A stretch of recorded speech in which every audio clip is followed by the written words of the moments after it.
اعوذ باللہ من الشیطان اللعین الرجیم بسم اللہ الرحمن الرحیم رب اشرح لی صدری ویسر لی امری واحلل عقدۃ من لسانی یفقهوا قولی ان اللہ وملائکتہ یصلون علی النبی یا ایھا الذین آمنوا صلوا علیہ وسلموا تسلیما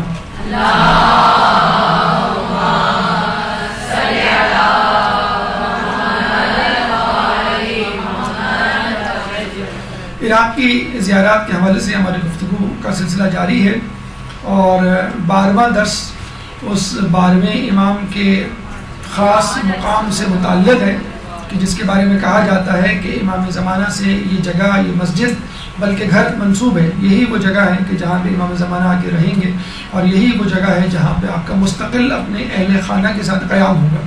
چنانچہ جب سے یہ مسجد وجود میں آئی ہے اس وقت سے لوگوں کی توجہ کا لوگوں کی زیارتوں کا یہ مرکز رہی ہے. مسجد سہلہ کہاں واقع ہے, کس جگہ محل وقوع, اس کا نام مسجد سہلہ کیوں ہے, فضیلت مسجد سہلہ کی کیا ہے, واقعات یہ تو بہت سارے ہیں, 3 مختصر سے واقعات آپ کے سامنے پیش کی جائیں گے مسجد سہلہ کی کرامات کے حوالے سے. اعمال جو اس مسجد سہلہ میں جس طرح ہم مسجد کوفہ میں کر کے آئے اسی طرح کے اعمال مختلف اسپاٹس مختلف جگہ ہیں جہاں پہ آپ کو جا کے انجام دینے ہیں. پھر مسجد سہلہ کے باہر 2 مسجدیں ہیں, آگے اور پیچھے 2 بھائیوں کی, مسجد زید بن سوحان اور صعصع بن سوحان, یہ دونوں بھائی تھے جن کے نام سے 2 مسجدیں مسجد سہلہ کے باہر آگے پیچھے موجود ہیں. دیکھیے مسجد سہلہ کی جو زیارت ہے وہ اب تک کی زیارتوں سے تھوڑی سی مختلف ہے, بلکہ اگر ہمیں یہ کہنا دیا جائے تو ہم یہ کہیں گے تمام زیارتوں کے بعد سب سے آخر میں مسجد سہلہ کی زیارت ہونی چاہیے. کیوں کہ آپ جو زیارت کرتے ہیں اس میں ماضی میں جھانکتے ہیں, ماضی کے جھروکوں میں جھانکنے پر آپ کو کیا ملتا ہے, کیا دکھتا ہے, ظلم و بربریت, سفاکیت, توہین, حقارت اور ائمہ پہ ظلم, ائمہ کے چاہنے والوں پر ظلم, اس کے علاوہ کچھ نہیں. گریہ و زاری اور آپ کی آنکھوں میں آنسو اور دماغ معاف ہونے کے علاوہ آپ کو کچھ نہیں ملتا. اور پھر اندر سے یہی آواز اٹھتی ہے کہ آخر وہ کب آئے گا وقت کہ جب ان تمام مظالم کا بدلہ لیا جائے گا. تو بس مسجد سہلہ کو دیکھ کر جو اب تک انسان زائر یا امام کا چاہنے والا آنسو بہا رہا تھا مسکرانے لگتا ہے, جو اب تک ماضی کے جھروکوں میں دیکھ رہا تھا وہ ماضی کی یادوں کو جھٹک کر مستقبل کی طرف دیکھتا ہے اور ایک امید کے ساتھ دیکھتا ہے, آنکھوں میں ایک خوشی کی کرن کے ساتھ دیکھتا ہے انشاءاللہ کہ جب امام آئیں گے تو یہ جو بھی زیارتیں میں دیکھ کر آیا ہوں ان زیارتوں سے متصل منسوب مظالم ہیں, ان تمام مظالم کا جو ہے امام جو ہے وہ بدلہ لیں گے. تو یہ وہ واحد زیارت ہے جہاں جا کر انسان کا سینہ خوشی سے پھول جاتا ہے, جہاں پر جا کر انسان جو ہے وہ مسکرائے بغیر نہیں رہتا, جہاں جا کر اس کے ذہن کے دریچوں میں امید کی کرنیں اور دعائیں بے اختیار زبان پہ آنے لگتی ہیں کہ اللہ مجھے اس وقت تک زندہ رکھ کہ جب تک امام نہ آ جائیں اور میں اپنی آنکھوں سے ان مظالم کا بدلہ نہ دیکھ لوں امام کے ہاتھوں. تو اللہ تعالیٰ بہرحال دعا ہے کہ اللہ ہم سب کو وہ ظہور دکھائے, وہ عہد دکھائے اور ہمارے بچوں کو امام کا سپاہی بننے کی توفیق عطا فرمائے. مسجد سہلہ انبیاء کا مسکن ہے, مسجد سہلہ ائمہ کی منزل ہے. کوئی نبی ایسا نہیں گزرا کہ جس نے یہاں عبادت نہیں کی ہو, اور ائمہ میں سے بھی لوگوں نے یہاں پر رک کے عبادت کی اور اس کو شرف قبولیت بخشا ہے. محل وقوع کی اگر ہم بات کریں تو نجف سے 10 کلومیٹر دور شمال مشرق میں مسجد سہلہ واقع ہے اور خود مسجد کوفہ سے 2 کلومیٹر دور شمال مغرب میں. تو اگر آپ ڈائریکٹ نجف سے آ رہے ہیں تو 10 کلومیٹر کا فاصلہ ہے, اور مسجد کوفہ کرنے کے بعد عموماً جاتے ہیں لوگ تو وہاں سے 2 کلومیٹر. عموماً آج کل جو صورتحال ہے وہ یہ ہے کہ وہاں کا آپ الگ سے ایک دن یا وقت رکھ لیتے ہیں, یا پھر مسجد کوفہ کو صبح یا شام میں جو ہے مسجد سہلہ, کیونکہ بہرحال مسجد کوفہ جیسے تھکا دینے والے اعمال تو نہیں ہیں لیکن تقریباً آدھا یا 75% تھکاوٹ یا ٹائم کنزیومنگ جو ہے وہ زیارت ہے مسجد سہلہ کی. کہتے ہیں کہ جن 4 مقامات کو امام سے نسبت ہے ان میں وادی سلام میں موجود مقام امام زمانہ ہے، مسجد سہلہ خود، حلہ اور مسجد جمکران. یہ 4 مقامات ہیں جن کے بارے میں کہا جاتا ہے کہ اسٹرانگلی ریکمینڈڈ ہے، اسٹرانگلی جو ہے روایتوں میں آیا ہے کہ امام کہیں ملے نہ ملے لیکن آپ کو ان 4 جگہوں میں، اور ان 4 جگہوں میں بھی سب سے زیادہ مسجد سہلہ کا تذکرہ ہمیں ملتا ہے کہ جہاں پر امام کو دیکھا گیا ہے اور جہاں پہ امام سے زیارت ملاقات جو ہے وہ ممکن ہے. وجہ تسمیہ اس کا نام مسجد سہلہ کیوں ہے؟ سادہ سا جو ہمیں واقعہ ملتا ہے کہ سہیل نامی شخص نے، جس کا تعلق جو ہے بنو ظفر سے تھا، بنو ظفر کی برانچ عبد القیس سے تھا، اور عبد القیس جو شاخ تھی وہ اسی جگہ رہا کرتی تھی. تو بنو ظفر نے، سہیل نامی شخص نے آ کے اس مسجد کو بنایا تھا، اور یہ جگہ بہت ویران تھی اور یہاں پہ سرخ ریت کی جو ہے وہ مٹی پائی جاتی تھی. اس کے علاوہ کہ یہ سہیل نامی شخص نے بنائی تھی اس لیے اس کو مسجد سہلہ کہتے ہیں. یہ بھی کہا جاتا ہے کہ جو کام اور جگہوں پر مشکل ہو وہ یہاں پر آسان ہو جاتا ہے. فقط 2 رکعت پڑھ کے آپ اللہ سے دعا مانگے تو آپ کی وہ دعا قبول ہو جائے گی. اس لیے اس کو سہلہ کہا جاتا ہے. ہر مشکل کام زیادہ سے زیادہ 2 رکعت نماز آپ پڑھیں اور دعا مانگیں تو جو کام اور جگہوں پہ نہیں بنا، جو دعا اور جگہوں پہ قبول نہیں ہوئی، وہ یہاں پر، حتیٰ کہ ائمہ سے بھی روایت ملتی ہے وہ دعا کی قبولیت کے لیے اس مسجد میں آیا کرتے تھے. انشاءاللہ ابھی اس کا تذکرہ آئے گا.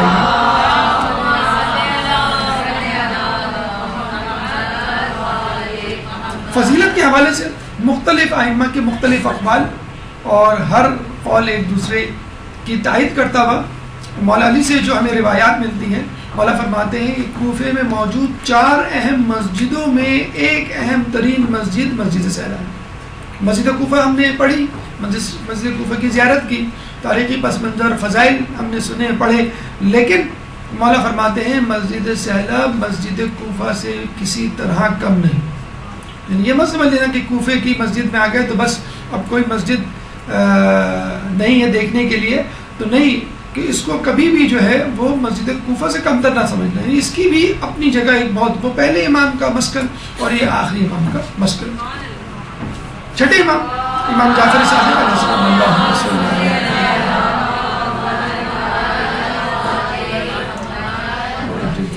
چھٹے امام فرماتے ہیں کہ یہ مسجد ابراہیم علیہ السلام، ادریس علیہ السلام کا مسکن اور عبادت گاہ، گھر بھی تھی. یہ مسجد ان دونوں انبیاء کی اور ان کی عبادت گاہ بھی تھی.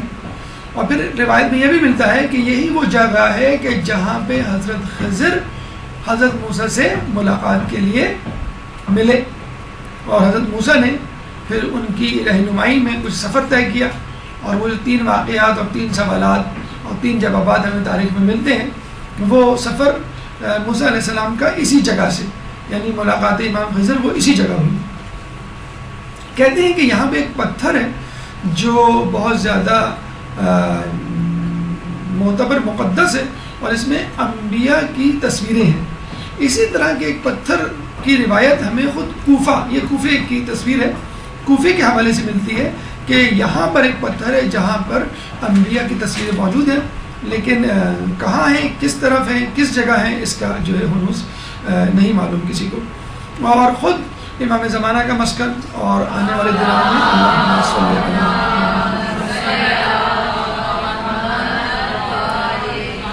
خود امام زمانہ اپنے اہل و عیال کے ساتھ یہاں رہائش اختیار کریں گے، بالکل اسی طرح جس طرح ابراہیم علیہ السلام، بالکل اسی طرح جس طرح ادریس علیہ السلام اپنے اہل و عیال کے ساتھ رہائش اختیار کیے ہوئے تھے. بس فرق یہ ہوگا کہ ان کا گھر بھی ہوگا اور دارالخلافہ بھی ہوگا، اور اس دور میں آپ کی حکومت بھی ہوگی. کہتے ہیں کہ جو مسجد سہلہ میں قیام کرے، قیام کا مطلب رکے، ٹھہرے، بیٹھے یا کھڑا ہو، عبادت کی بات نہیں ہو رہی، جو چند لمحات یا چند منٹ کے لیے، چند دنوں کے لیے، کچھ پہروں کے لیے یہاں پر قیام کرے، اس کی مثال بالکل ایسی ہے کہ جس نے رسول اللہ کے ساتھ قیام کیا، جو رسول اللہ کے ساتھ موجود ہوا. پھر یہ بھی کہا ہے امام نے اتنی ساری فضیلتیں گنوانے کے بعد، کوئی مومن دنیا میں ایسا نہیں کہ جس کا دل مسجد سہلہ کے ساتھ اٹکا ہوا نہ ہو، نتھی نہ ہو، جس کے دل میں مسجد سہلہ کی تڑپ نہ ہو، کہ اللہ مجھے وہ مسجد دکھا دے، وہ زیارت جو ہے دکھا کر میری آنکھوں کو اور ان کی بینائی کو اور تیز کر دے۔ پھر امام ایک شخص سے جب پوچھتے ہیں کہ تم کہاں رہتے ہو، تو اس نے بتایا میں یہیں مسجد سہلا کے قریب رہتا ہوں، تو امام فرماتے ہیں کہ اگر میں مسجد سہلا کے قریب رہا ہوتا تو میری ہر نماز مسجد سہلا میں ہوتی، یعنی تم اگر وہاں رہ رہے ہو تو اس موقع کو، اس اپارچونیٹی کو ضائع نہ کرو، جتنا وقت مسجد سہلا میں گزار سکتے ہو گزارو۔ کہا جاتا ہے کہ یہی وہ مقام ہے کہ جہاں پہ سور پھونکا جائے گا، جیسے اسرائیل علیہ السلام سور پھونکیں گے اور قیامت برپا ہوگی، تو دوبارہ سور پھونکیں گے تو لوگ زندہ کیے جائیں گے۔ 70,000 لوگ یہاں سے محشور ہوں گے اور بلا حساب کتاب جنت میں داخل ہوں گے۔ یہ دونوں حدیثیں سور سے متعلق اور 70,000 جنتیوں سے متعلق ہمیں نجف اور وادی سلام سے متعلق بھی ملتی ہیں، لیکن آپ کہہ سکتے ہیں کہ یہ ہو سکتا ہے کہ یہ پورا علاقہ ہو جہاں پہ یہ 70,000 افراد موجود ہوں، کیونکہ ایک مختصر سی جگہ پہ ایک مختصر علاقے میں ان لوگوں کا سمانا ممکن نہیں، اور پہلے یہ پوری جگہ کوفہ ہی کہلاتی تھی، یعنی سہلا کا علاقہ، مسجد کوفہ، نجف اور وادی سلام، یہ پورا کوفہ ہی کہلاتا تھا۔ نجف کو پشت کوفہ کہا جاتا تھا۔ پھر امام نے جب یہ فضائل بتلا دیے تو ابو بصیر سے کہا کہ ابو بصیر میں نے ابھی بہت سارے فضائل نہیں بتلائے ہیں، اور جو نہیں بتلائے ہیں وہ ان فضائل سے زیادہ ہیں جو تمہیں بتلائے ہیں۔ جیسے امام فرماتے ہیں کہ تمام عبادات اور نیکیوں کا صلہ قرآن شریف میں موجود ہے، لیکن نماز شب کا نہیں۔ اتنی زیادہ نعمتیں، اتنے زیادہ اجر و ثواب کا استحقاق رکھتی ہے نماز شب کہ اس کا تذکرہ قرآن میں نہیں سما سکتا۔ اس کے لیے الگ سے اللہ تعالیٰ نے احادیث میں رسول اللہ کو رحمہ کو تاکید کی ہے۔ اسی طرح مسجد سہلا کے جتنے بھی فضائل بتائے جائیں اس کے فضائل مکمل طور پہ نہیں بیان کیے جا سکتے، حالانکہ امام نے اپنے طور پہ مکمل کوشش کی ہوگی کہ میں زیادہ سے زیادہ فضائل بتاؤں، لیکن ابھی بھی اتنے فضائل ہیں کہ جو لوگوں کو نہیں معلوم اور وہ زیادہ ہیں۔ شاید اس کی وجہ یہ ہو کہ لوگوں کے دلوں کی معرفت اتنی نہ ہو کہ وہ ان فضائل کو سہ سکیں، جذب کر سکیں یا اس کی معرفت حاصل کر سکیں۔ تو جتنے آپ کو معلوم ہے اس سے آپ اندازہ لگا لیجئے کہ مزید فضائل کتنے زیادہ ہوں گے۔ اچھا، پھر ابو بصیر نے فوراً یہ کہا یا امام کیا امام زمانہ یہی ہر وقت یہی رہتے ہیں؟ تو آپ نے کہا ہاں، بلا شبہ آپ نے کہا کہ ہاں۔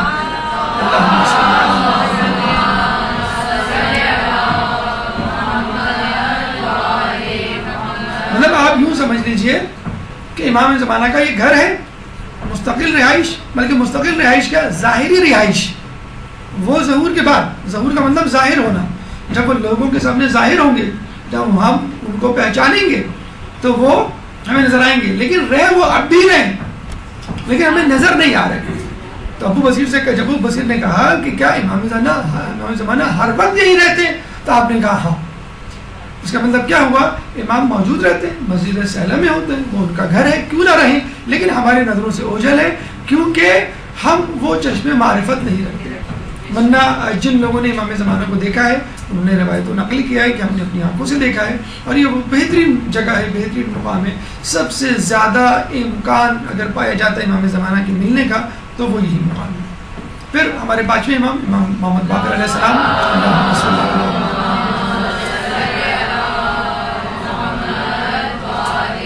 آپ فرماتے ہیں کہ ہر پیغمبر کی عبادت گاہ یعنی مصلی یہ مسجد ہے، یعنی کوئی پیغمبر ایسا نہیں گزرا کہ جو یہاں سے نہ گزرا ہو اور جس نے یہاں پر عبادت نہ کی، اور یہی وہ مسجد ہے جو انبیاء، اوصیاء اور صالحین کا مرکز، مسکن اور مصلی رہی ہے۔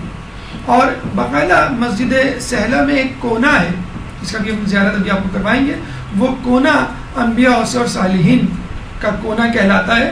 ویسے تو ادریس علیہ السلام، ابراہیم علیہ السلام اور دیگر لوگوں کے ناموں سے منسوب کونے اور مقامات موجود ہیں، لیکن ایک عمومی طور پر جس کو ہم سب سے آخر میں دیکھتے ہیں، جس کو ہم سب سے آخر میں جا کر درک کرتے ہیں اور وہاں عبادت کرتے ہیں، نماز پڑھتے ہیں، سب سے آخر میں یہ وہ کونا ہے جو انبیاء، اوصیاء، صالحین، ان کا نام معین نہیں ہے لیکن یہ ضرور معلوم ہے کہ یہاں پر اس کونے پر انبیاء اوصیاء اور صالحین نے جو ہے وہ عبادت کی ہے، نماز پڑھی ہے۔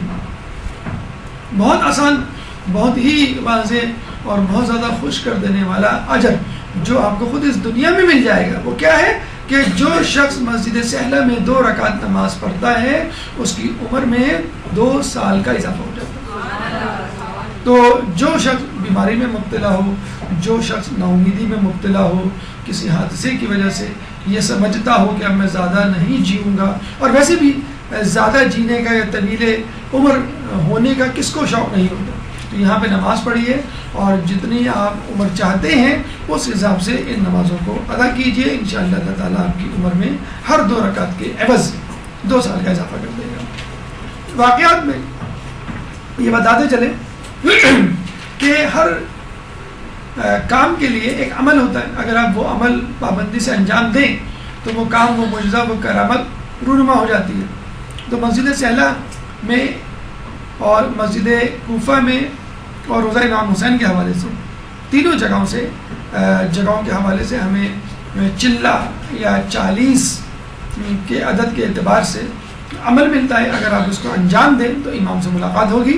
مسجد سہلہ میں 40 شب بدھ، اگر آپ شب بیداری کریں، عبادت کریں مسجد سے شب بدھ، تو انشاءاللہ آپ کی ملاقات امام سے ممکن ہے۔ اسی طرح امام حسین علیہ السلام کے روضے پہ اگر آپ 40 شب جمعہ شب بیداری کریں تو انشاءاللہ امام سے ملاقات ممکن ہے۔ اسی طرح مسجد کوفہ میں 40 شب جمعہ، تو 40 شب جمعہ مسجد کوفہ یا روضہ امام حسین میں، یا 40 شب بدھ مسجد سہلہ میں عبادت کرنے پہ یا شب بیداری کرنے پہ انشاءاللہ آپ کو امام سے ملاقات کا شرف حاصل ہوگا۔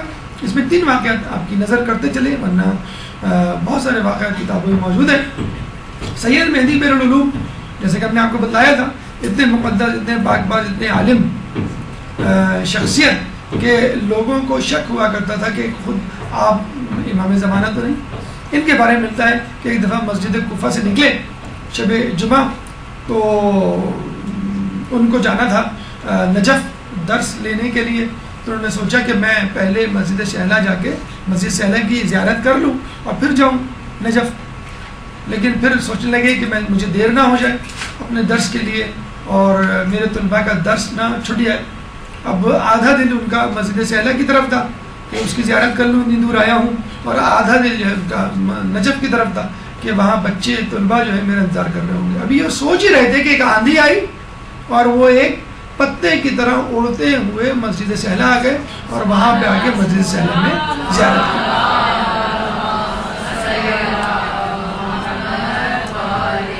آپ نے دیکھا ہوگا اکثر لوگوں کے ساتھ ایسے واقعات ہوتے ہیں کہ جہاں پہ جو ہے معلوم چلتا ہے کہ زیارت کا دور دور تک امکان نہیں تھا، لیکن پتہ کہاں سے پیسے جمع ہو گئے، پتہ کہاں سے جو ہے وہ برکت کا سامان پیدا ہو گیا، کون سا خوش نصیب در کھل گیا، اور دیکھتے ہی دیکھتے مطلب لوگوں کو پتہ بھی نہیں ہوتا ہے کہ پاسپورٹ بنا ہوا ہے کہ نہیں، وہ اس وقت کھول کے دیکھ رہے ہوتے ہیں، ہمارا ڈرا کو دیکھ رہے ہوتے ہیں کھول کے ہمارے پاس پاسپورٹ موجود بھی ہے کہ نہیں، ایکسپائر ہے کہ نہیں، اور پاسپورٹ آفس بھی جاتے ہیں، وہاں بھی بہت سارے کرامات اور کشف ہوتے ہیں۔ مطلب یہ نہیں ہے کہ آپ اس کی زیارت کے لیے پہنچ جائیں پاسپورٹ آفس، جو زیارتوں پہ جا رہے ہوتے ہیں انہوں نے بہت سارے واقعات سنائے ہیں کہ ہم نے بہت کچھ سنا تھا پاسپورٹ آفس کے بارے میں کہ وہاں رشوت چلتی ہے، وہاں پہ پاسپورٹ بنانا بڑا مشکل ہوتا ہے، اگر بنا بھی لیں تو بعض وقت مہینوں لگ جاتے ہیں۔ تو لوگوں نے باقاعدہ یہ واقعات سنائے کہ جب زیارت کا ہوا ہے تو اتنی جلدی سب کچھ ہوا کہ ہمیں پتہ بھی نہیں چلا کہ کب ہم جو ہے وہ پاسپورٹ آفس پہنچے، کب پاسپورٹ ہمارے ہاتھ میں آیا، اور دن وہ دیا کرتے تھے 15 دن، ہفتے میں آ جایا کرتا تھا، کبھی وہ کہتے تھے 7 دن، تو 3 دن میں مل جایا کرتا تھا۔ کہاں سے پیسوں کا بندوبست ہوا اور کس طرح بعض وقت لوگوں نے بتلایا ہے کہ پیسے کم پڑ رہے تھے اور کسی رشتہ دار سے بات ہوئی، اس نے پتہ نہیں کیوں اتنے پیسے دیے تھے وہ مکمل ہو گئے۔ تو یہ سب بلاوا ہے، یہ سب توفیقات خدا بندی ہے، اور یہ خود سب کچھ آپ کے خلوص سے شروع ہوگا۔ اگر آپ دل میں خلوص باندھ رہے کہ مجھے جانا ہی ہے تو انشاءاللہ سید مہدی بیر العلوم کی طرح اللہ تعالیٰ ایک آندھی پیدا کرے گا، جو دوسروں کی تو آندھی ہوگی لیکن آپ کے لیے طی العرض کا سامان پیدا کر دے گا۔ اسی طرح ایک عالم دین سید قزوینی تھے، ان کے صاحبزادے سید جعفر، انہوں نے کہا کہ بابا مجھے یقین نہیں آتا کہ امام زمانہ جو ہے وہ اس مسجد میں ہوں گے. مسجد سہلا میں کھڑے ہوئے تھے. تو کہتے ہیں کہ آپ جو ہے وہ فوراً اٹھے, یعنی ان کے والد صاحب, اور گئے اور مقام امام زمانہ کے پاس جا کر انہوں نے جو ہے وہ نیت باندھی, 2 رکعت نماز پڑھی. جیسی نماز ختم کی ایک بزرگ آئے, ان سے مصافحہ کیا, بات کی, تھوڑی سی گفتگو ہوئی اور چلے گئے. جب واپس پلٹے تو ان کے بیٹے صاحب نے کہا یہ کون تھے؟ کہ یہی تو تھے امام زمانہ.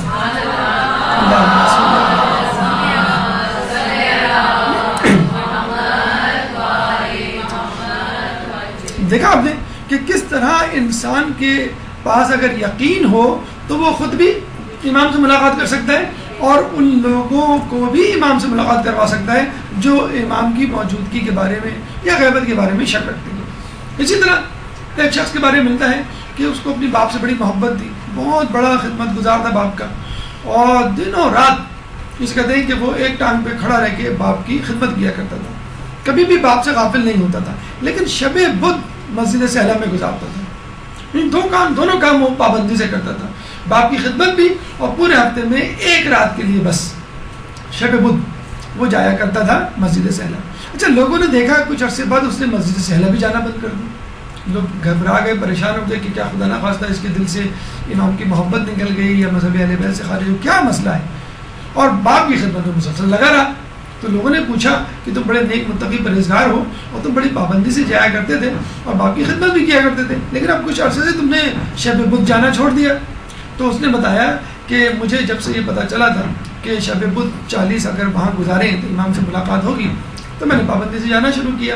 جب 39 شب بدھ ہو گئی اور 40ویں شب بدھ کا وقت آیا تو اس دن اس رات میرا باپ بیمار پڑ گیا اور مجھے بڑا افسوس ہو رہا تھا, بہت پریشان تھا میں کیا کروں.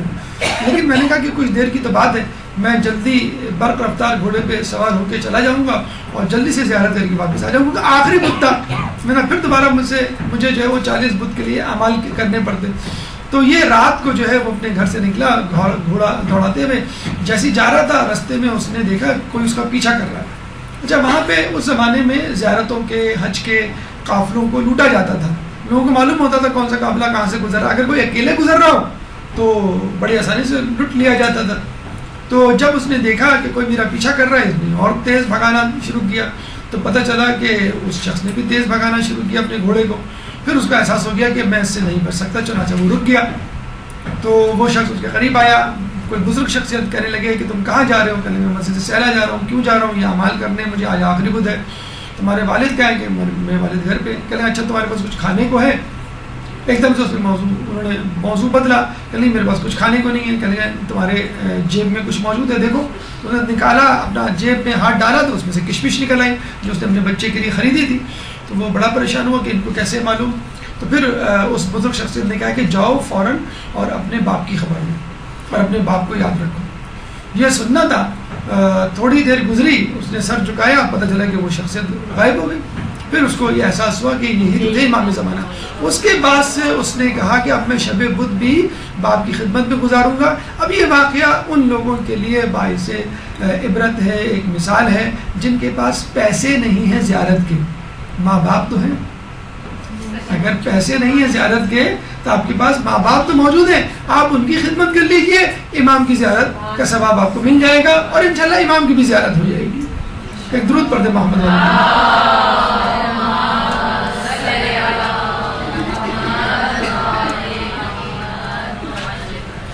دیکھیں یہ کوفے, مسجد کوفے کی طرح کا نقشہ ہے. اور جب آپ آئیں گے تو یہ جو ایرو آپ کو نظر آ رہا ہوگا, یہ ایرو, یہ اس کا مشرقی دروازہ ہے جہاں سے آپ انٹر ہوں گے. اور یہ روڈ ہے, یہ پوری روڈ ہے یہاں پر. اس روڈ کے دوسری جانب یعنی مسجد کی دوسری جانب بازار ہے اور یہاں پہ مسجد صوصہ بن سوہان ہے. جب آپ داخل ہوں گے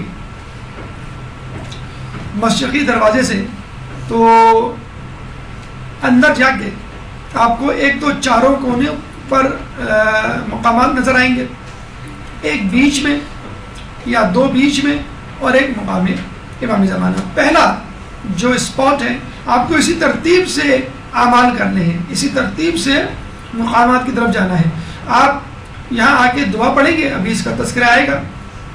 جو یہ پہلا ہے سینٹر میں جو مقام ہے، یہ ہے مقام امام صادق علیہ السلام کہ جہاں پر آپ کو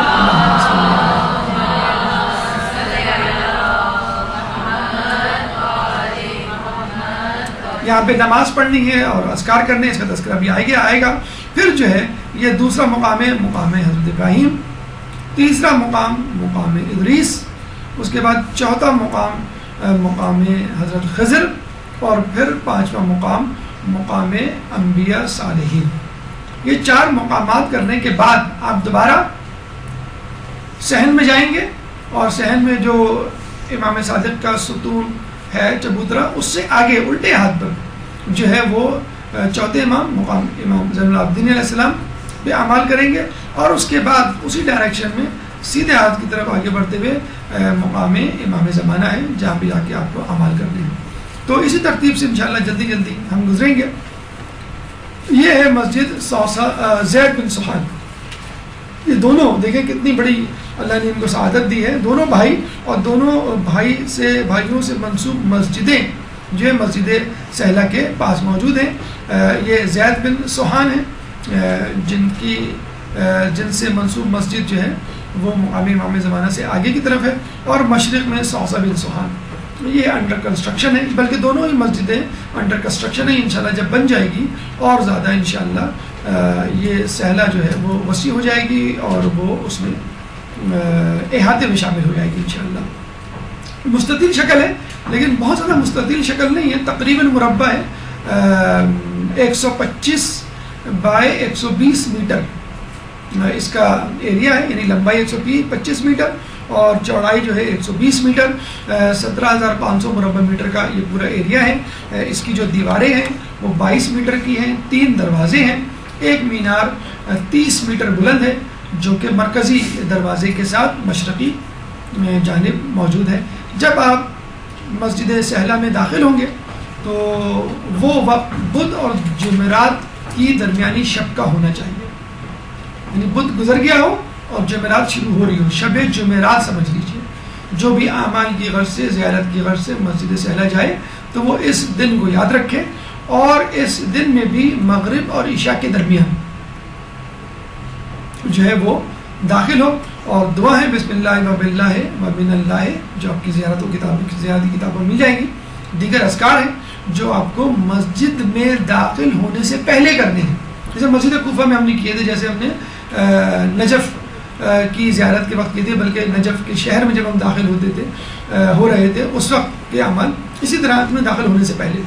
اب ایک ایک کر کے جب آپ نے دعا پڑھ لی داخل ہونے کی، اب آپ ایک ایک ستون پہ، ایک ایک جگہ پہ آپ جائیں گے مقام پر اور وہاں کے اعمال انجام دیں گے. سب سے پہلے آپ سینٹر میں آئیں گے، مقام امام صادق. یہ بالکل سینٹر میں ایک چبوترا ہے بہت بڑا سا کہ جہاں پہ لوگ موجود ہوتے ہیں. اس چبوترے کے آگے بالکل محل وقوع اس کا موجود ہے، چھٹے امام کا.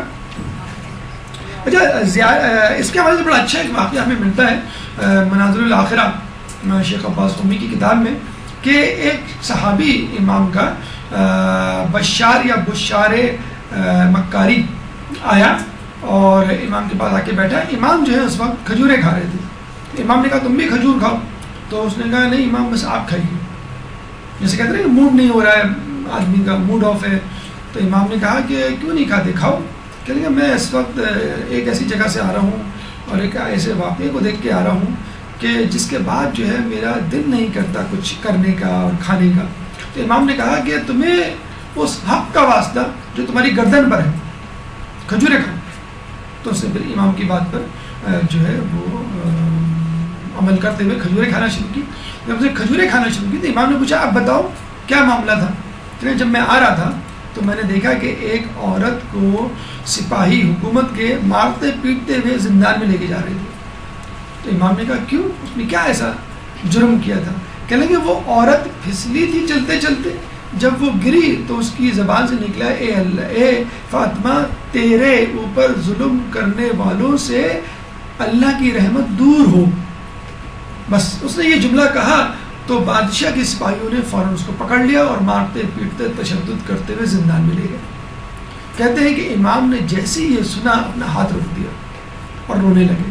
اتنا روئے کہ ان کا چہرہ، ان کی داڑھی، ان کا رومال تر ہو گیا. اور امام نے کہا کہ چلو آؤ ہم اس عورت کے لیے دعا کرتے ہیں۔ امام نے وہی دعا نہیں کی، مسجد سہلا آئے، یہ باقاعدہ کہا کہ آؤ ہم مسجد سہلا جا کر اس عورت کے لیے دعا کرتے ہیں۔ پھر امام جو ہے مسجد سہلا آئے اور اسی جگہ بیٹھ کے جو ہے نماز پڑھی اور پھر اس عورت کے لیے دعا کی۔ میں کہوں گا کہ امام ایک عورت پہ ہونے والے ایک چھوٹے سے ظلم پر آپ کتنے آنسو نکلے کہ آپ کا چہرہ تر ہو گیا، آپ کی داڑھی تر ہو گئی، آپ کا رومال تر ہو گیا۔ اگر یہی شخص آپ کی جدہ پہ ہونے والے مظالم کا تذکرہ کرتا اور یہ بتلاتا کہ آپ کی جدہ کو کس طرح تھپڑ مارا گیا اور کس طرح ان کے گوشوارے ٹوٹ کے گرے، تو پھر آپ کتنا گریہ کرتے۔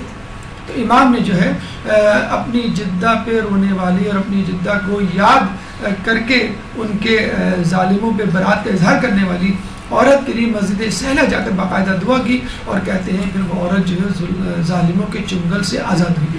تو اتنی زیادہ اہمیت ہے کہ امام بھی اگر دعا کر رہے ہیں، امام بھی کسی کے لیے وسیلہ تلاش کر رہے ہیں، تو وہ مسجد سہلا کا وسیلہ ہے، وہاں جا کے امام جو ہے وہ اس عورت کے لیے دعا مانگ رہے ہیں۔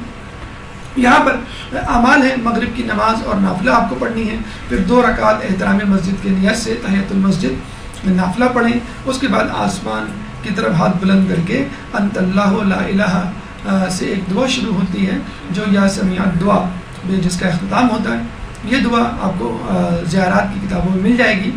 اس کے بعد مقام ابراہیم، جب آپ سینٹر پہ مقام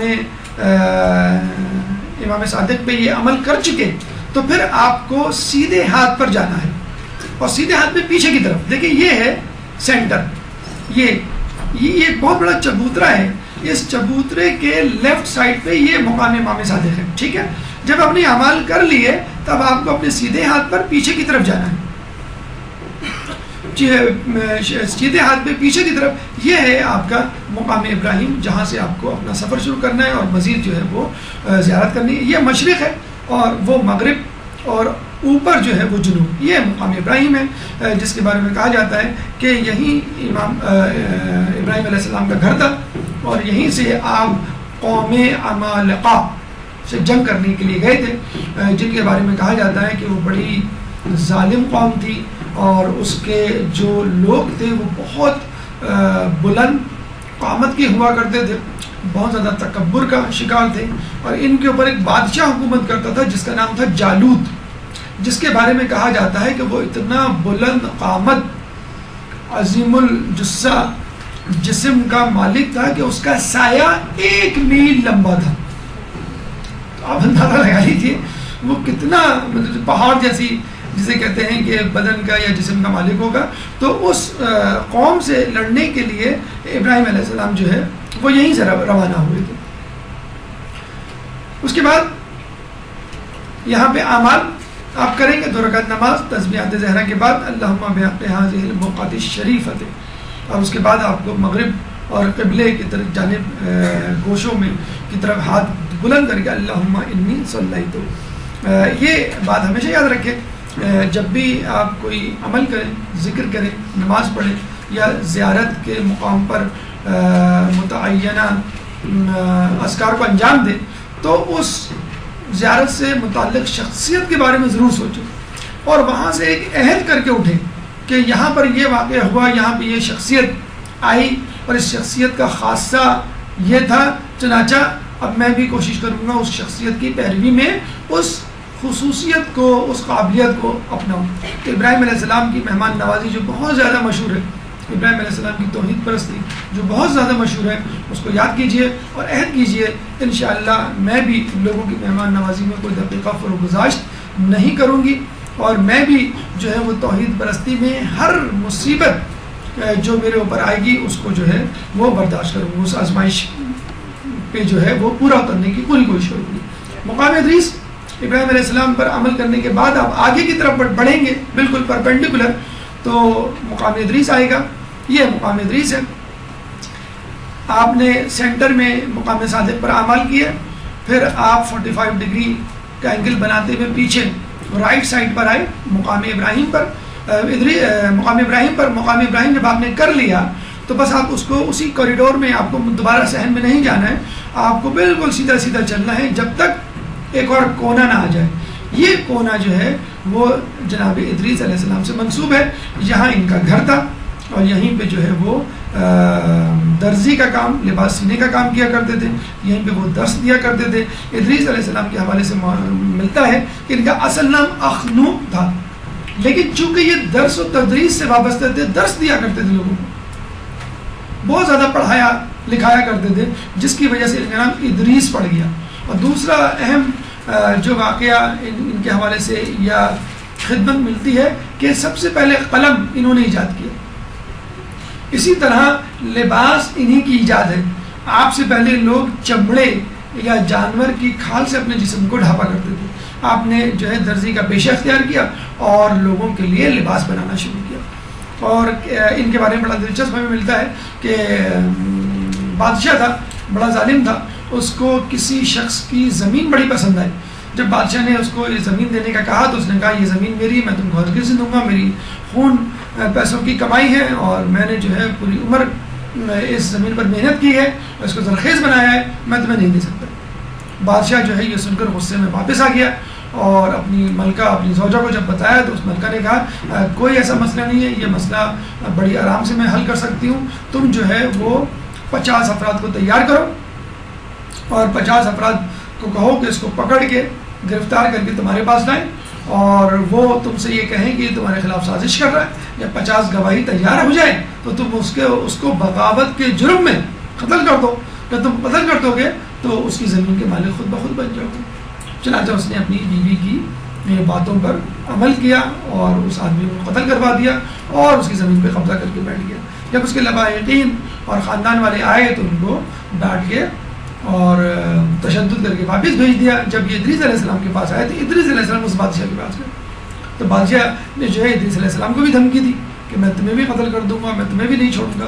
ادریس علیہ السلام جب جو ہے وہ واپس آئے تو بادشاہ نے ان کو تنگ کرنا شروع کر دیا، لیکن کہتے ہیں کہ ادریس علیہ السلام نے بادشاہ کے خلاف بد دعا کی تو شدید قحط سالی کا سامنا ہوا، اتنی قحط سالی کا کہ خود بادشاہ کے پاس کھانے کو کچھ نہیں تھا۔ تو وہی ملکہ جو اپنے تکبر میں لوگوں کو قتل کرواتی اور اپنے شوہر کو زمینوں پر قبضہ کرنے کے لیے اکساتی تھی، وہی ملکہ رات کو بھکاری بن کر لوگوں کے گھر گھر جا کر روٹی کے ٹکڑے مانگا کرتی تھی۔ اور یوں جو ہے اس قوم کو اللہ تعالیٰ نے تباہی و بربادی سے ہمکنار کیا۔ کہتے ہیں کہ ان کی اس خدمت کے عوض 300 سال آپ زندہ رہے، ان کی اس خدمت کے عوض فرشتہ آیا اور کہا کہ جناب ادریس آپ کی خدمات، آپ کے اعمال کو اللہ نے قبول کر لیا، مبارک ہو۔ تو یہ ادریس بہت خوش ہوئے، تو فرشتے نے کہا کہ آپ کو اس خدمت کے عوض کچھ چاہیے، کوئی خدمت ہے جو میں آپ کی کر سکتا ہوں؟ تو دیکھیے اس کے بدلے میں ادریس علیہ السلام گھر مانگ سکتے تھے، جائیداد مانگ سکتے تھے، مویشی مانگ سکتے تھے، کچھ بھی مانگ سکتے تھے، لیکن ادریس علیہ السلام نے کیا کہا؟ میں چاہتا ہوں کہ اللہ نے جو میرے اعمال قبول کیے ہیں اس کی اعمال کی قبولیت کے شکر میں اپنی تمام عمر گزار دوں، اور میں چاہتا ہوں کہ قیامت تک زندہ رہوں اور کبھی نہ مروں، تاکہ یہ شکر کرنے کا لطف اٹھاتا رہوں۔ تو مجھے کسی ایسی جگہ لے جاؤ کہ جہاں پہ میں ہمیشہ ہمیشہ رہ سکوں اور مروں نہ۔ تو فرشتہ جو ہے اپنے بالوں پر پہ ان کو لے کر آسمان کی طرف، جنت کی طرف لے گیا، جہاں پہ وہ اس وقت موجود ہیں اور اللہ کا شکر ادا کر رہے ہیں۔ جب ان سے کہا بھی گیا کہ اب آپ جنت سے نکل آئیے تو انہوں نے کہا کہ جنت میں جو ایک مرتبہ جاتا ہے وہ نکلتا نہیں۔ ایک روایت ہمیں یہ بھی ملتی ہے کہ ایک شخص فرشتہ تھا کہ جس کے بالوں پر جو ہے وہ نوچ لیے گئے تھے کسی ترک اولا کے حوالے سے، تو اس نے جو ہے ادریس علیہ السلام کے پاس آ کر استدعا کی کہ آپ میرے لیے دعا کیجئے۔ ادریس علیہ السلام نے دعا کی، اس کے بالوں پر واپس آ گئے۔ تو اس نے کہا کہ ادریس علیہ السلام نے کہا کہ میں جو ہوں جناب ان کو جو آپ کے روح قبض کرنے والے فرشتے ہیں اسرائیل علیہ السلام کو دیکھنا چاہتا ہوں، کیونکہ ان کا روب اور حیبت بہت ہے میرے اوپر، میں چاہتا ہوں ان کو دیکھوں تاکہ ان کا سارا روب اور حیبت ختم ہو جائے۔ انہوں نے کہا کوئی مسئلہ نہیں، آپ میرے بالوں پر پہ بیٹھیے، میں آپ کو لے کے جاتا ہوں۔ وہ اپنے پر پہ بٹھا کے ان کو چوتھے آسمان پر لے گیا، وہاں پہ اسرائیل علیہ السلام سے ملاقات ہوئی۔ تو اسرائیل علیہ السلام نے کہا، اسرائیل علیہ السلام نے ادریس علیہ السلام کو دیکھ کے مسکرانا شروع کیا۔ تو ادریس علیہ السلام نے کہا مسکرا کیوں رہے؟ شاید کبھی کبھی مسکراتے تھے، خیر ان کی حیبت تو کم ہو گئی ادریس علیہ السلام کے اوپر۔ تو ادریس علیہ السلام نے کہا مسکرا کیوں رہے؟ کہ لیے میں سوچ رہا ہوں کہ اللہ تعالیٰ نے مجھ سے کہا ہے، ابھی کہا ہے کہ تم ادریس کی روح ابھی قبض کرو، اور میں پریشان کہ چوتھے آسمان سے تیسرے آسمان کا فاصلہ 500 سال، پھر تیسرے سے دوسرے آسمان کا فاصلہ 500 سال، پھر پہلے آسمان تک 500 سال، پھر زمین تک 500 سال. میں 500 مطلب مجھے جو ہے وہ 2000 یا 2500 سال لگ جائیں گے ادریس تک پہنچتے ہوئے. اور خود ادریس کا تو ناممکن ہے یہاں آنا، تو اس لیے میں آپ کو دیکھ کے مسکرا رہا ہوں. اللہ نے جو ہے میری مشکل آسان کر دی اور پھر ان کی روز جو ہے وہ قبض کر لی. لیکن بہرحال یہ کافی زیادہ ہمیں ملتا ہے جو روایتوں میں کہ ادریس علیہ السلام اور خضر عیسیٰ علیہ السلام یہ دونوں آسمانوں میں زندہ پیغمبر ہیں، اور الیاس علیہ السلام اور خضر علیہ السلام یہ دو پیغمبر زمین میں زندہ ہیں. خضر علیہ السلام کا تعلق نہر اور پانی میں لوگوں کی رہنمائی سے ہے جو بھٹک جاتے ہیں یا ڈوبنے والے ہوتے ہیں، اور الیاس علیہ السلام کا تعلق خشکی میں بھٹک جانے والے لوگوں کے حوالے سے ہوتا ہے. رسول اللہ خود الیاس علیہ السلام سے طائف کے سفر میں ملے تھے. جب طائف کے لوگوں نے رسول اللہ کو بہت تنگ کیا تھا، ان کا جوتا خون سے بھر گیا تھا، تو یہ گئے تھے اس مقام پر جہاں پہ الیاس علیہ السلام تھے، اور باقاعدہ الیاس علیہ السلام کے ساتھ بیٹھ کے کھانا بھی کھایا تھا. تو الیاس علیہ السلام جو ہے خشکی میں لوگوں کی مدد پہ معمور ہے، اور خضر علیہ السلام جو ہے وہ دریا پہ. اور اس کا تذکرہ سورہ مریم میں اللہ تعالیٰ نے 57 میں کیا ہے، وَرَفَعْنَاهُ مَكَانًا عَلِيًّا، کہ ہم نے جو ہے ان کو یعنی ادریس علیہ السلام کو ایک اعلیٰ مقام کی طرف اٹھا لیا. 2 رکعت نماز، اور اس کے بعد اللہم انی صلیت حاضی والی دعا ہے جو آپ کو پڑھنی ہے. جب یہاں پر آئیں تو یہ پیغام لے کے اٹھے، یہ عہد کر کے اٹھے کہ مجھے درس و تدریس میں اپنی زندگی گزارنی ہے، مجھے لوگوں کو اچھی باتیں بتاتے ہوئے زندگی گزارنی ہے، لوگوں کی مدد کرنی ہے، اور ہر حالت میں اللہ کا شکر ادا کرنا. چوتھا مقام خضر ہے جو الٹے ہاتھ پہ آپ کو ملے گا. جب آپ جناب ادریس کا مقام کر لیں گے تو بالکل الٹے ہاتھ پہ آپ جائیں گے تو آخر کونے میں حضرت خضر علیہ السلام. ان کا اصل نام تھا ابو العباس بلیلہ بن ابن ملکان. اچھا سوال ہے کچھ کمپٹیشن میں پوچھنے کے لیے جب جو ہے فیصلہ نہ ہو پا رہا ہو کہ کس کو جتوانا ہے، تو ابو العباس بلیلہ بن ملکان یہ ان کا اصل نام ہے. خضر اس لیے پڑھا کہ یہ جہاں بیٹھتے ہیں وہاں سبزہ اگاتا ہے ان کی برکت سے. اور علم کے حوالے سے کہا گیا ہے کہ جب پوچھا گیا آپ کو اتنا علم کیسے حاصل ہوا، تو انہوں نے کہا کہ گناہوں سے بچنے کے سبب. اور آپ جو ہے کچھ لوگوں کے مطابق نبی نہیں ہیں کیونکہ ان سے کسی امت کی اصلاح کا واقعہ ہمیں تاریخ میں نہیں ملتا. بہرحال یہ بات ہے کہ آپ کا علم جو ہے موسیٰ علیہ السلام سے زیادہ تھا. جب موسیٰ علیہ السلام کے دل میں یہ خیال اٹھا کہ میں شاید سب سے زیادہ صاحب علم ہوں، بلکہ کسی شخص نے پوچھا بھی تھا کہ اس وقت دنیا میں سب سے زیادہ علم کا حامل کون ہے، تو انہوں نے کہا میں ہوں، کیونکہ وہ کوئی دور سے مطلب آئے تھے. گریجویشن کہہ لیں آپ، کوئی ہمارے یہاں کوئی امریکہ سے گریجویشن کر کے آ جائے تو جسے کہتے ہیں گردن اکڑا کے کہتا ہے کہ مجھے زیادہ علم ہے. تو ایک ہلکا سا خیال ان کے دل میں آیا کہ اب میں دنیا میں سب سے زیادہ صاحب علم ہو گیا ہوں. تو اللہ نے اس خیال کو بھی برا جانا کہ یہ بھی نہ سوچو کہ تمہارے پاس سب سے زیادہ علم ہے، چنانچہ میں تمہیں ایسے شخص سے ملاتا ہوں جو تم سے زیادہ علم رکھتا ہے. اور آپ نے دیکھا ہوگا کہ جو ان کو گفتگو تھی تو بالکل ایسا ہی ہے کہ کوئی پی ایچ ڈی جو ہے وہ مونٹیسری لیول کے اسٹوڈنٹ کو پڑھا رہا ہے، اور وہ کہتے بھی جاتے تھے کہ دیکھو اب تم سوال نہ کرنا، اب تم سوال نہ کرنا، اب تم سوال نہ کرنا. 3 مرتبہ انہوں نے سوال کیا، انہوں نے کہا ھذا فراق بینی و بینکم، کہ اب جو ہے میرے اور تمہارے درمیان جدائی ہے، اب میں برداشت نہیں کر سکتا کہ تم نے جو ہے بہت زیادہ جو ہے مجھے ڈسٹرب کیا. کلاس میں ڈسٹرب کرتے نا بچے، تو بار بار سوال 3 مرتبہ سوال کیا کہ میں بس اب غلطی کی گنجائش نہیں ہے، 3 مرتبہ تم نے سوال کر لیا، اب میں اس کی وجوہات میں بتلا دیتا ہوں، اور اب جو ہے میرا تمہارے درمیان جو ہے وہ یہ واقعہ بہت زیادہ کوٹ کیا جاتا ہے ان لوگوں کے لیے جو مصلحت خداوندی کو سمجھتے نہیں ہیں اور خدا سے شکوہ شکایت کرنے لگتے ہیں کہ اللہ نے ہمارے ساتھ یہ کیا، اللہ نے ہمارے ساتھ وہ کیا. حالانکہ ہر مصیبت میں بھی اللہ کی ایک مصلحت جو ہے وہ پوشیدہ ہوتی ہے. 4 زندہ انبیاء جیسے ہم نے بتایا، حضرت عیسیٰ، حضرت ادریس علیہ السلام آسمانوں پر، حضرت الیاس اور حضرت خضر جو ہے وہ زمین پر. 2 رکعت نماز، اور پھر اس کے بعد دعا اللہم ان کانت الذنوب. پیغام یہی ہے کہ علم حاصل کریں. اگر آپ چاہتے ہیں کہ علم آپ کا بڑھ جائے تو گناہوں سے پرہیز کریں، اللہ تعالیٰ خود بخود جو ہے وہ آپ کے علم میں اضافہ کر دے گا. 5واں مقام دوبارہ آپ کو یہ سرکٹ کمپلیٹ کرنا ہے. مقام صالحین پہ آ کے آپ جو ہے پہلے امام صادق پہ تھے، پھر آپ جو ہے مقام ابراہیم پہ گئے، پھر مقام ادریس پہ، پھر اس کے بعد مقام خضر پہ، اور دوبارہ اب آپ جو ہے وہ مقام انبیاء و صالحین اور اوصیاء پر آگے یہاں پہ بھی آپ کو جو ہے دعا کرنی ہے. پانچویں امام کی حدیث ہم نے آپ کو ابھی بتلائی تھی. یہ انبیاء اوصیاء اور صالحین کی منزل مقام مسجد سہلہ, اور مسجد سہلہ میں بھی یہ والا مقام خصوصی طور پہ جو شرقی جانب واقع ہے, مشرقی جانب انبیاء اور اوصیاء اور صالحین سے منسوب ہے. اللہم انی اسألک, 2 رکعت نماز کے بعد آپ کو یہ دعا پڑھنی ہے. اور یہاں رک کے اس ایک لمحے کے لیے سوچیں کہ جو شخص اپنے آپ کو انبیاء اور اوصیاء سے جوڑ دے, اللہ تعالیٰ انبیاء اور اوصیاء کے ساتھ اس کا نام بھی باقی رکھتا ہے.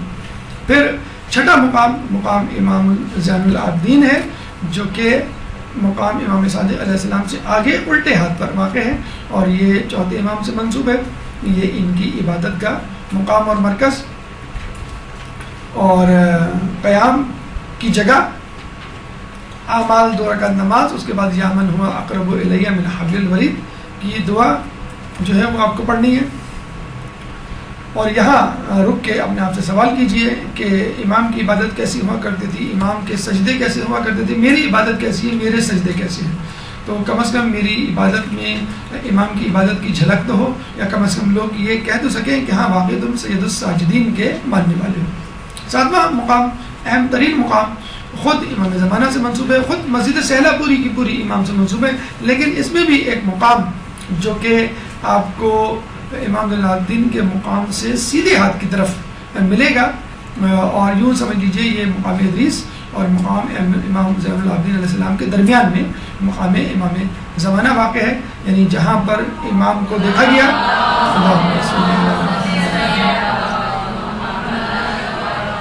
نماز پڑھتے دیکھا گیا, دعا مانگتے ہوئے دیکھا گیا, ذکر کرتے ہوئے دیکھا گیا, مسجد سہلہ میں خصوصی طور پہ. تو صرف آپ کا وہاں جانا, وہاں آپ کے قدموں کا پڑھنا, جہاں پہ امام کے قدم مبارک پڑے, وہاں پہ آپ کا سجدہ کرنا, جہاں امام نے سجدے کیے اور کر رہے ہیں, اور کتنی بڑی سعادت ہے آپ کے لیے. تو یقیناً انسان کے سجدے اس قابل نہیں ہوں گے جو قبول کیے جا سکیں, یقیناً ہمارے سجدے ویسے نہیں ہوں جو امام کے دے, لیکن انشاءاللہ جو جگہ, جس جگہ پہ ہم سجدے کر رہے ہیں اور ہمارے جسم کے حصے مس ہو رہے ہیں, اور جہاں پہ ہم اذکار کر رہے ہیں, جہاں پہ ہم دعا مانگ رہے ہیں, تو انشاءاللہ اس جگہ کی برکت سے ہماری عبادت میں اللہ تعالیٰ وہ برکت پیدا کر دے گا, سعادت پیدا کر دے گا جو قبول ہوگی, اور خود ہماری شخصیت میں بھی انشاءاللہ تبدیلی آئے گی. یہاں 2 رکعت نماز اور سلام اللہ کامل والی دعا آپ کو پڑھنی ہے. اور یہ سوچ کے یہاں پہ جائیے کہ ہم امام سے ملنے جا رہے ہیں. جب بھی ہم کسی سے ملنے کے لیے جاتے ہیں, کوئی تحفہ لے کے جاتے ہیں, مٹھائی لے کے جاتے ہیں, کیک لے کے جاتے ہیں, تو سوچیے آپ کے پاس کون سی ایسی نیکی ہے جو آپ امام کے لیے لے کے جا رہے ہیں. درود کی تحفہ, درود کا تحفہ بھی ہو سکتا ہے, درود کی ٹوکری بھی ہو سکتی ہے. اللہم صلی اللہ علیہ وسلم. لوگوں کی مدد کا حوالہ بھی ہو سکتا ہے, خود آپ کی عبادت ہو سکتی ہے, خود آپ کا علم, لیکن کوشش کریں کوئی نہ کوئی تحفہ امام کے لیے لے کے جائیں. امام میں اس عبادت کا ہدیہ ثواب جو ہے وہ آپ کو ہدیہ کرتا ہوں. یہ مسجد سہلہ آپ کی ختم ہوئی, لیکن مسجد سہلہ کے باہر مشرق کی جانب اور مسجد سہلہ کے باہر مغرب کی جانب, دونوں جگہوں پہ 2 بھائیوں سے منسوب مسجدیں ہیں, اور اللہ تعالیٰ واقعی ان کو جزائے خیر دے, ان کے رتبات کو جو ہے بلند کرے جنت میں. یہ دیکھیں مسجد جو آپ نے دیکھا تھا مقام ادریس, اس سے باہر آپ جائیں تو یہاں پہ مسجد زید بن سوحان ہے جو انڈر کنسٹرکشن ہے, اور بہت بڑی مسجد یہ اس وقت جو ہے وہ بننے جا رہی ہے. زید بن سوحان کے بارے میں کہا جاتا ہے قطیف میں پیدا ہوئے, اور ابدال میں ان کا شمار ہوتا ہے. امام کے 4 اوتار ہیں کہ جس میں 2 اوتار جو ہیں وہ الیاس علیہ السلام اور خضر علیہ السلام ہیں, 2 کے بارے میں ہمیں نہیں معلوم. اس کے بعد 40 ابدال ہیں, یعنی ان کے نیچے, ان میں کون ہیں, ان میں کہا جاتا ہے زید بن سوحان ہیں. اس کے بعد 70 نجبہ, 40 کے بعد 70 نجبہ ہیں, اور اس کے بعد 360 صالحین ہیں, یعنی 360 صالحین, 70 نجبہ, اور اس کے بعد 40 ابدال, 4 اوتار, اس کے بعد قطب, خود امام زمانہ ہے. ان کی یعنی قطب یعنی امام زمانہ اور ان کی ٹیم سے اس وقت پوری دنیا کا نظام چل رہا ہے. اب یہ نہ سمجھیے کہ امام کا ظہور نہیں ہوا تو دنیا کا نظام کوئی اور چلا رہا ہے. دنیا کے نظام کو بگڑنے سے بچنے کے لیے، مومنین کو سب سے ہستی سے مٹانے سے بچانے کے لیے اس وقت امام یعنی جو قطب کی صورت رکھتے ہیں، امام کے نیچے ان کے جو اوتار ہیں، ابدال ہیں، نجبہ ہیں، صالحین ہیں، وہ مسلسل ٹیم ورک میں مصروف ہیں. لیکن یہ اوتار ابدال اور صالحین نجبہ یہ اپنے آپ کو ڈسکلوز نہیں کرتے، اپنی شناخت کو کبھی لوگوں کو بتلاتے نہیں ہیں. یہ بس چھپ چھپ کے کام کر رہے ہوتے ہیں. جہاں بھی آپ کو کوئی شخص ملے جو لوگوں کے بہت زیادہ کام کرتا ہو اور عموماً گمنامی کی زندگی جو ہے پسند کرتا ہو، تو بس اس پہ شک کرنا شروع کر دیں. یا تو جو ہے وہ صالحین میں سے ہے، یا جو ہے وہ ابدال میں سے ہے، اوتار میں سے ہے، نجبہ میں سے ہے، کسی نہ کسی میں سے ہوگا. لوگوں کی مدد، یہ چھٹے امام کا قول بھی ہے کہ لوگ ہمارے چاہنے والوں کو نمازوں کے اوقات اور لوگوں کی مدد سے پہچانو.